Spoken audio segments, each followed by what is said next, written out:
Oh, sorry. Didn't see.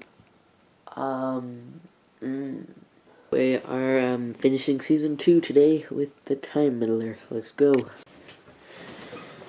So, the Time Meddler. So, I don't think I mentioned this in my Web Planet review, but I don't actually have the DVD of the Web Planet. I took the data off of a VHS and put it on a blank DVD. Maybe I did mention it, I don't know, but the same with the Time Meddler. The Web Planet, I have 2 separate DVDs, one for parts 1 to 3 and another for parts 4 to 6, because, like, a blank DVD, at least the ones that I have, can only hold 120 minutes, so 2 hours.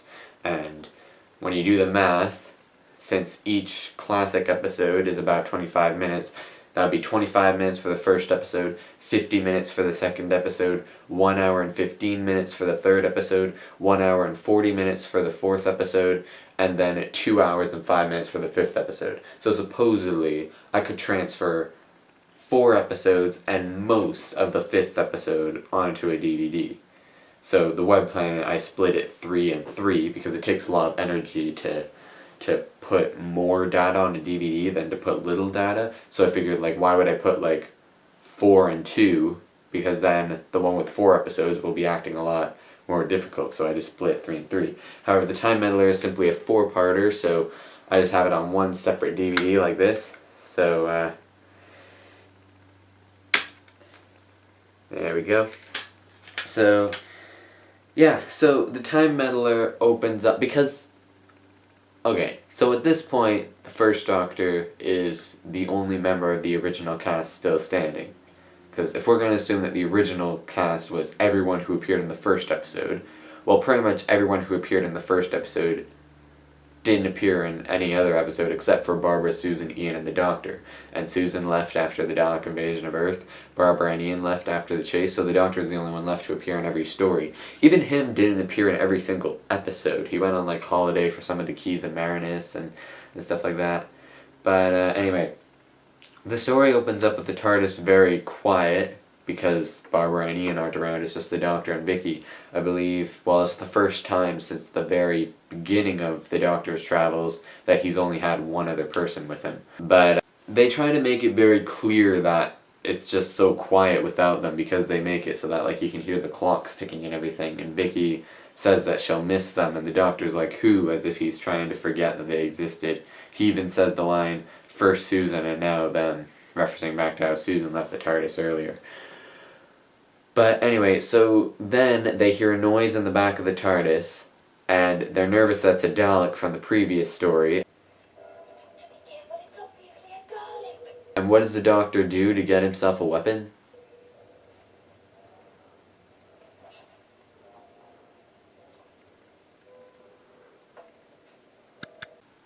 He takes off his coat. I guess it makes sense, because that's like a thing for the Daleks. Like, it's the Daleks' kryptonite to just block their eye stalk, because when they can't see, then they can barely do anything else. But it turned out that wasn't a Dalek, it was in fact Stephen. He says the TARDIS isn't a time machine. Oh, does he now? Tell him. I don't see why I should, my child. You don't, suit it up. From the last episode. It's kind of weird because, like, if I were to make, like, a box set of every story that introduces or says goodbye to a companion, then what would I do for Stephen? Would I include his hello in the chase or the Time Meddler? Because if I included his hello in the chase, because the chase ends as if Stephen isn't going to become a member of the TARDIS crew.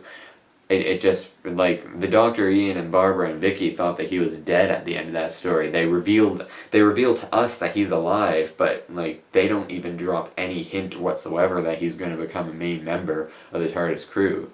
But, so, would I include his hello just in the chase? Even though, technically, his hello is here in the Time Meddler. So, yeah. Also, the Doctor says one of my favorite First Doctor lines, like, in the entirety of the First Doctor. I'm not sure if it's the favorite, it might actually be, but it's definitely one of my favorite lines. Look, Doctor, I've seen some spaceships in my time, admittedly nothing like this. But what does this do? That is the dematerializing control, and that over yonder is the horizontal fold. Up there is the scanner, those are the doors, that is the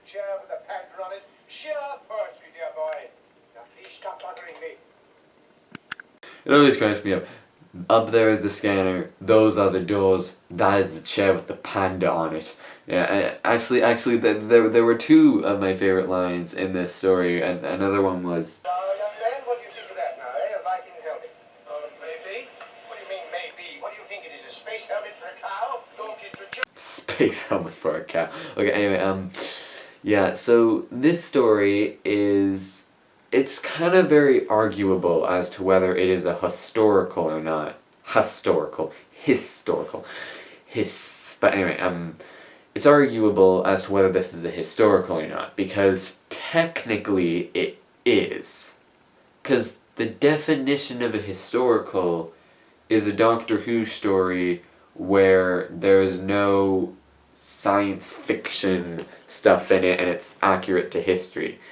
And this is accurate to history. You could argue saying, well, the whole story was about trying to change history, but so was the Aztecs, and they did a brief mention of it in episode 6, I believe, of The Reign of Terror.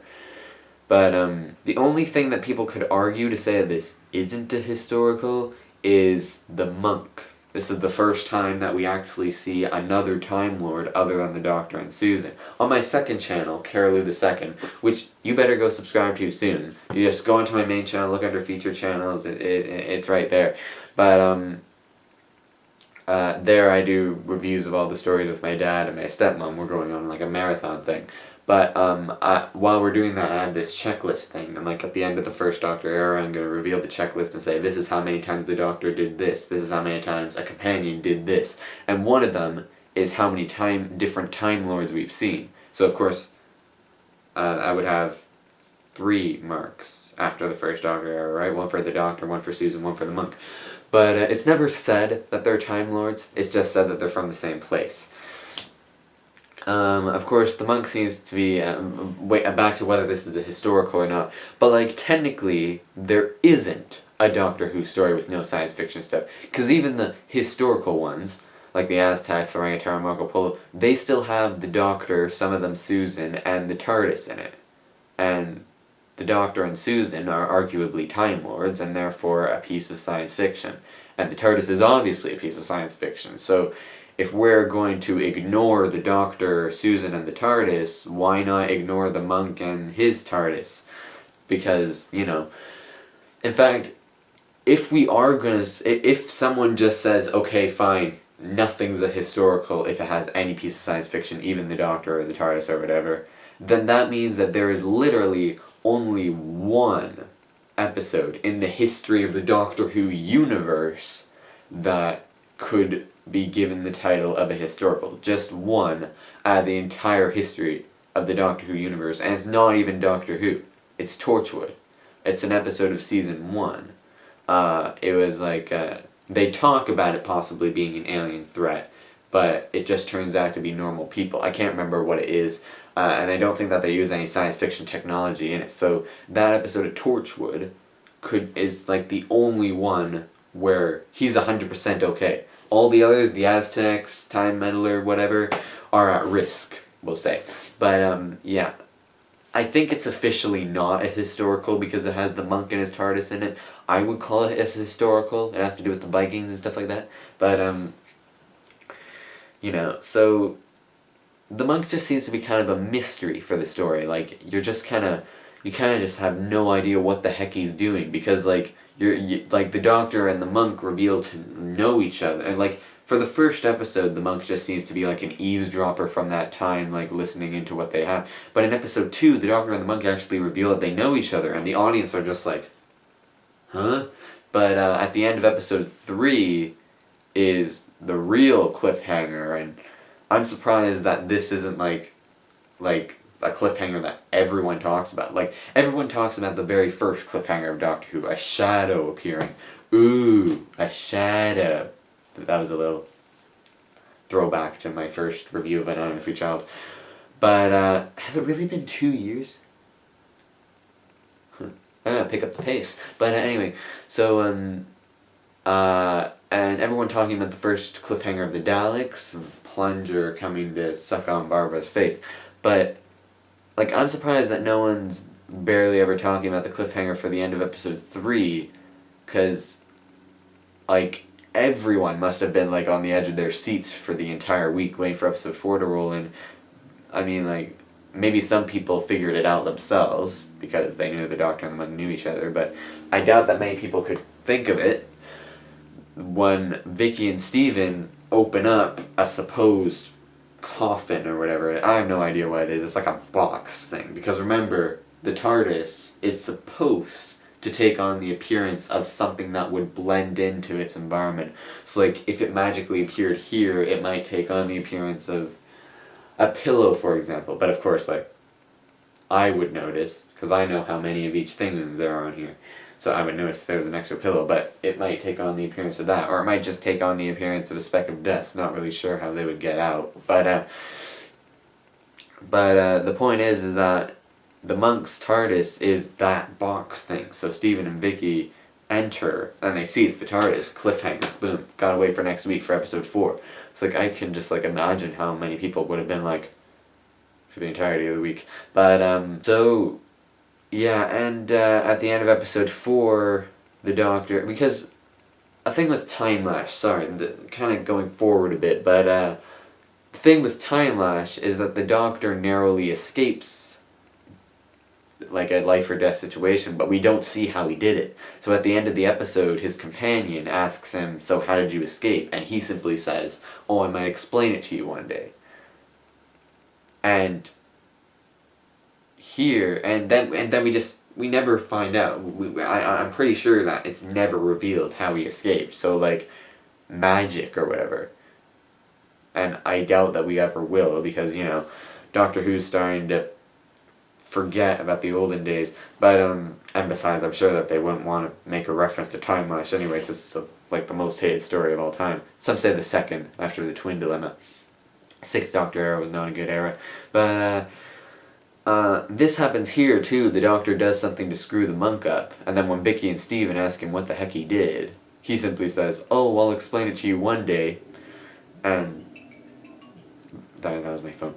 And I don't think he ever does explain it to them. Oh, that reminds me. So Vicky and the Doctor never find out that Barbara and Ian went to Rome, do they? Because like, they just said like, oh, you got to relax all day, but they didn't. They had a huge suffering adventure, way more suffering than them.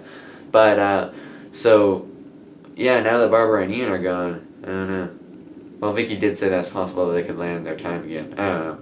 With Steven there, he's gonna be like, what are you guys talking about? But anyway, so I don't think that the Doctor ever explains it to Vicky and Steven.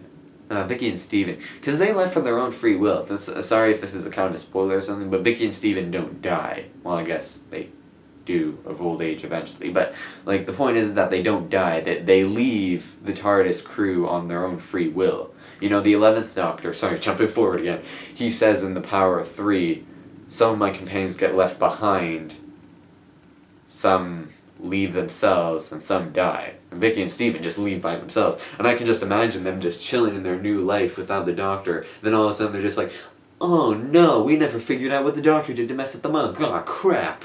But anyway, it's revealed to us at the very end. It's revealed to the viewer. What he did was that he pulled out a dimensional thingy.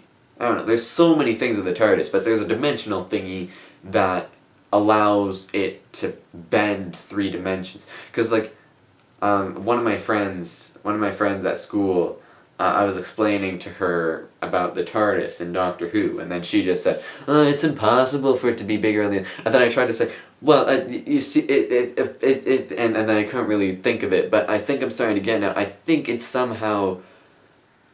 Have you guys read the book Flatland? It's a very good book, and look, I don't know, I'm a big nerd for higher dimensional universes and stuff like that, but imagine a 4-dimensional space, which is not like ours. It has forward, backward, left, right, up and down, but I don't mean time, I mean like another direction beyond our comprehension. Like, in that, if we went in that direction, we would be able to see the inside and outside of closed rooms simultaneously. We'll be able to see the floor, the walls, the roof, and the inside of it all at the same time. Because, like, okay, this video is getting long, but I'm going to try and explain it. Imagine a 2-dimensional world with only forward, backward, left, right. We're just lying down like this, and we have no idea that there's stuff above us or below us. So that means that we can only see the edges of upcoming shapes. we can't see over them. So their inside would supposedly be in their area. We can only see the perimeter if we were in 2 dimensions. We can't see the inside. And that's where their insides would be. But in 3 dimensions, not only can we see all 4 sides of a square at the same time, we can also see inside and outside at the same time. So, in 4 dimensions, we would be able to see all 6 faces of a cube at the same time, like without needing a mirror or anything, just look at it and be able to see all of them at the same time. We'll also be able to see the inside at the same time. I can't say how, but we would, and that's what's very interesting about studying higher dimensions. But the point is that I think that the TARDIS is somehow bended in higher dimensions so that we can only see what's there in 3-dimensional space. But it's somehow bended in higher dimensions, and that's what allows it to be like maybe when you enter the TARDIS, you then go in a direction out of 3-dimensional space, but you don't notice it. The TARDIS makes it so that you don't notice it. That would be interesting. But the point is that the Doctor takes out the thing which supposedly makes the inside of the TARDIS only be able to move in 3 dimensions like everything else in the universe. And that means that it loses its ability to be bigger on the inside than it is on the outside. Therefore, the inside just either shrinks or folds in on itself into 3 dimensions to make it only the exact same thing. I don't get quite, though. The monk is like looking inside the TARDIS and he's like, I'm stuck here, but like, can't he like kind of like just squeeze inside and like just flip the controls? I don't know. But anyway, I think that the last few seconds of the last episode were missing because we see like these animations of their faces. Did they actually do that? I don't know. I want to go back in time and watch the original run of that thing, or maybe they'll recover the last few seconds and I'll be able to see it. But okay, so video got longer than I expected. You know, it is the first appearance of another Time Lord. I was thinking, oh, this is another historical, so I'm going to get bored. It's probably going to be pretty short, but I guess it isn't really a historical. Anyway, so thank you all so much for watching. Oh, would I recommend the Time Meddler? Yeah, sure, why not? But thank you all so much for watching this video. I really hope you enjoyed it. If you did, please give it a like so that I know that you enjoyed it. And if you didn't like it, give it a dislike so that I know that you did enjoy it. Leave a comment down below if you liked it. Tell me why you liked it, because it feels awesome when I get some positive encouragement. It honestly really does. Like, if I see someone commented on my video, then like my heart always like lights up and stuff like that, to actually know that people are noticing me. That last Cat in Underpants video, by the way, thank you guys so much. Like that video got more views in a day than most of my videos, which I uploaded like a year ago. But anyway, so yeah, so where was I? If you didn't like it, leave a comment down below saying why you didn't like it so that I can improve for next time. If you're just gonna leave a dislike and just leave a comment saying boo you suck, or just leave a dislike and leave, I'm just gonna treat your dislike as if it's a like, because you're not telling me how to improve. I suppose that many of the people who dislike my videos like watch the first few seconds, just dislike and don't watch this outro. And subscribe so I know when my next video comes up. Thanks again so much for watching, and as always, I will see you next time where I review story number, I guess... Wait, what number am I? Okay, the Dalek invaded Earth, the rescue, the Romans, the web plant, the crusade, the space museum, the chase, the Time Meddler, Galaxy 4. This is actually the last episode of Season 2, by the way. We're finishing Season 2 today with... We're moving on to Season 3 next time. But, yeah, so thanks again so much for watching. As always, I will see you next time where I review story number 18, Galaxy 4. I will see you there. Goodbye.